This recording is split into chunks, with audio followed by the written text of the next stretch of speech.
Bonjour à tous et bienvenue dans Asie à la Une. Je suis Christine et voyons maintenant les titres de l'actualité chinoise de ce mercredi 29 février. Les documents décisifs dans les mains des États-Unis. Nouvelle épidémie de SRAS en Chine. Michael Jordan contre Chao Dansport. Wang Lijun, l'ancien maire adjoint de la ville de Chongqing, se trouve au centre d'une lutte de pouvoir au sein du Parti communiste. Il aurait fourni des documents révélateurs à l'administration américaine. Avec ces documents en leur possession, les États-Unis pourraient jouer un rôle décisif dans la passation du pouvoir chinois à la fin de cette année. La Chine a demandé aux autorités américaines de leur restituer ces documents. Le 6 février dernier, Wang Lijun, l'ancien directeur de police et maire adjoint de Chongqing, s'était rendu au consulat américain de Chengdu. On pense que Wang Lijun a essayé d'y demander asile et y a fourni des informations internes au Parti communiste chinois. Ces documents pourraient révéler les crimes perpétrés par Bo Xilai, le secrétaire de parti de Chongqing, lors de ses campagnes anti-crime ou les prélèvements forcés d'organes en lien avec la persécution du Falun Gong. Le journaliste Bill Gertz a écrit plusieurs articles sur Wang Lijun pour le Washington Free Beacon. Selon un responsable américain interviewé par Bill Gertz, le régime chinois a demandé à récupérer ces documents. Le journaliste ajoute que l'incident fournit des preuves d'une lutte de pouvoir au sein du PCC. Cela indique qu'une espèce de lutte de pouvoir est engagée. Je ne pense pas que nous ayons une vision claire de cela. Sun Wenguang, un ancien professeur de l'université du Shandong, pense que les documents que Wang Lijun aurait confiés au consulat américain jouent un rôle dans cette lutte. Les documents cédés par Wang Lijun pourraient avoir du poids dans la lutte de pouvoir engagée entre les factions au sein du parti s'ils étaient rendus aux Chinois. Bo Xilai a des opposants au sein du parti. Cette faction espère trouver des preuves à utiliser contre lui et ses sympathisants. Bo Xilai aimerait se faire une place parmi les 9 membres du comité permanent du Politburo qui contrôle le régime chinois lors de la passation de pouvoir à la fin de cette année. Mais Hu Jintao et Wen Jiabao font partie de la faction opposée à celle de Bo Xilai.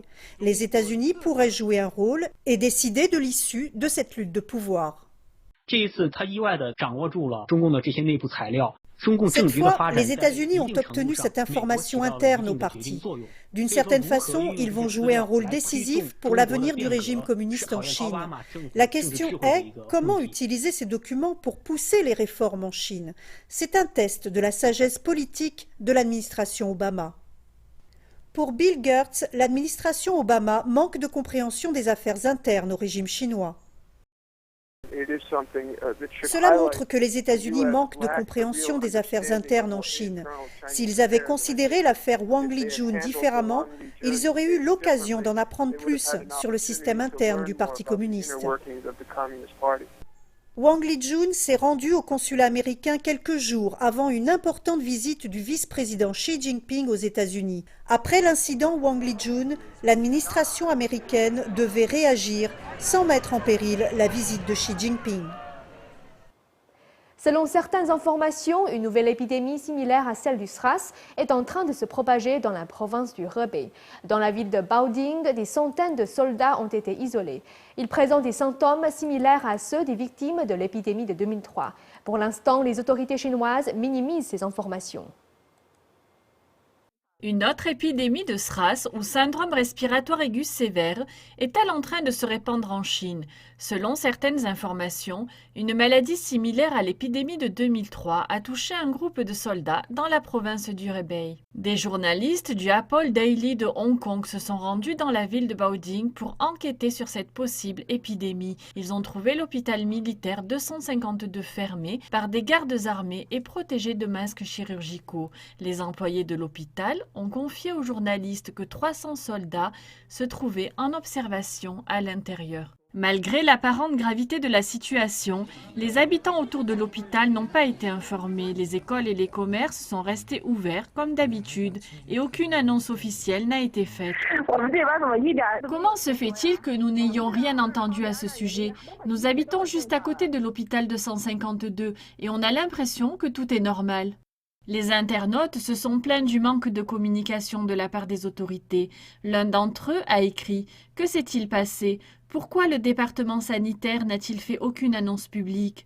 Si ce n'est pas le SRAS, qu'est-ce que c'est ? Est-ce qu'ils sont en train de jouer avec la vie des gens ?»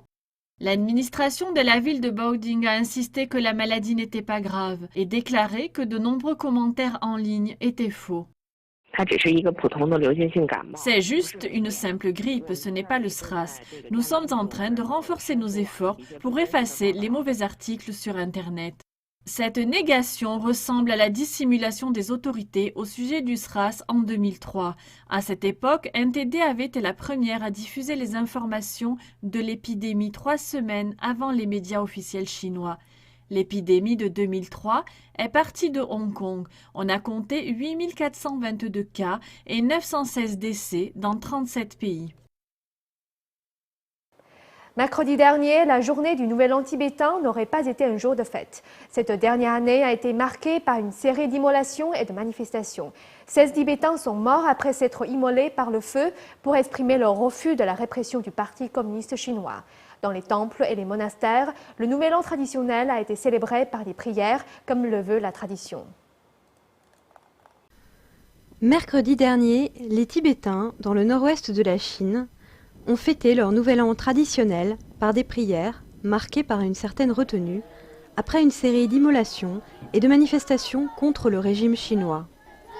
Losar, le Nouvel An traditionnel tibétain, combine des cérémonies bouddhistes et des fêtes en famille célébrées dans toute la région montagneuse tibétaine à l'ouest de la Chine. Mais cette année, les célébrations sont très perturbées. Au moins 16 Tibétains auraient trouvé la mort cette dernière année après s'être immolés en signe de protestation. La plupart étaient des moines bouddhistes des régions tibétaines du Sichuan et du Gansu, près de ce que la Chine désigne comme la région autonome du Tibet.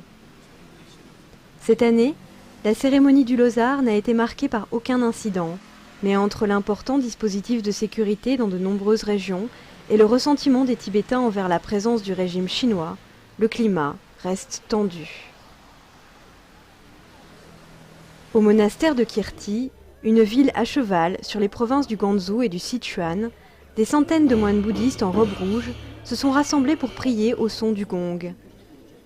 Ce monastère est une dépendance d'un monastère plus grand dans la province du Sichuan qui a été l'épicentre de confrontation entre le régime chinois et les Tibétains. Les autorités ont accusé les partisans du Dalai Lama de fomenter la résistance, mais le leader spirituel reste une figure respectée de la plupart des Tibétains. À Langmu, la police et les forces de sécurité sont restées en retrait, mais quelques régions tibétaines ont subi de lourds contrôles de police. Les autorités cherchent à dissuader les nouvelles manifestations à l'approche du 10 mars prochain, date d'anniversaire du soulèvement de 1959 contre les autorités chinoises, qui s'est conclu par l'exil du Dalai Lama. Le Dalai Lama a mis les immolations sur le compte du génocide culturel perpétré par les Chinois. Mais il a nié les accusations selon lesquelles il aurait incité à la violence et réclame une totale indépendance. La star du basket américain Michael Jordan a intenté un procès à un fabricant d'articles de sport chinois qui aurait profité de son nom pour assurer le succès de ses produits. Ce procès vise l'entreprise chinoise Chaodan, qui est aussi accusée d'avoir utilisé le numéro fétiche du joueur de la NBA ainsi que le nom de ses enfants sans aucune autorisation. La superstar du basket américain Michael Jordan est entré sur un nouveau terrain la semaine dernière, celui de la justice. Il a porté plainte contre le fabricant de vêtements chinois Chaotan pour avoir profité de son nom. En chinois, le nom de Jordan se dit Chaotan et l'entreprise Chaotan Sport a été accusée non seulement d'avoir profité du nom de la star, mais aussi de son numéro de vareuse. Selon Jordan, la compagnie aurait aussi essayé d'utiliser le nom de ses enfants. Je n'ai pas d'autre choix que de porter plainte. Tous les athlètes feraient pareil. Je pense que je dois protéger mon nom, mon identité et les consommateurs chinois. Chaotan Sport a enregistré son nom en 2002. L'entreprise avait été fondée sous un autre nom en 1984. Aujourd'hui, elle possède 5000 boutiques en Chine et a un chiffre d'affaires annuel de 350 millions d'euros. Il est probable que le nom Chiao Tan ait aidé l'entreprise dans ce succès.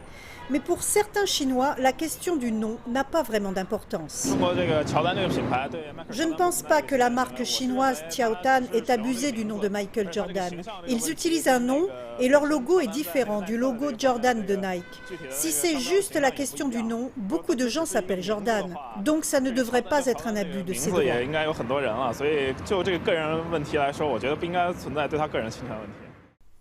Le basketteur espère que ce procès lèvera la confusion des consommateurs chinois. J'ai un lien particulier avec les supporters chinois. Ils sont venus à Chicago pour me soutenir lorsque je jouais pour les Bulls. Je suis allé en Chine et ils m'ont fortement encouragé quand j'étais là-bas. Donc c'est important que je m'assure qu'il n'y ait pas de confusion avec cette entreprise chinoise. Un porte-parole de Chiao Tan a dit qu'aucun commentaire ne pouvait être fait sur cette affaire. L'entreprise a déclaré que son nom n'avait rien à voir avec Michael Jordan.